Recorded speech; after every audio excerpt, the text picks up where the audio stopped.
Біздің жерімізге ислам кіргелі 600-700 жылдан бері қарай есептейтін болсақ, қаншама ғасырлар өтті.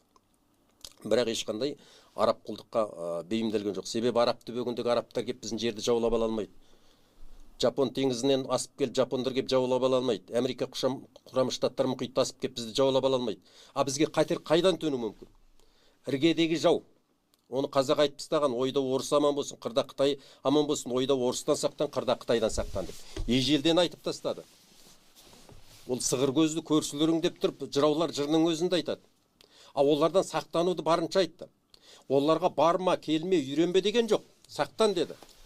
Анау жібек жолы деген сауда жолы қылым заманнан бері бар, түркі заманнан бері бар, қазақ тайпалары заманынан бері бар.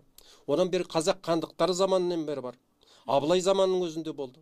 Тек қана Абылайдың сол кездегі сыртқы саясатын айтатын болсақ, Қытай деректерінде қазіргі жазылған. Орыс деректерінде дейді, Абылай деген өте қу адам дейді, оған сенбеңдер дейді. Оны неге қу деп айтады? Ол территориялық жақтан өзінің халқын қалай аман сақтаймын деп, оларды сыртқы жаулар ішке кіргізбеудің барлық мүмкіндіктерін қарастыру үшін, оны біресе алдады, біресе арбады, біресе қорқытты, біресе қарсы шықты. Барлық мүмкіндікті пайдаланып, байтақ қазақ жерін алып қалды.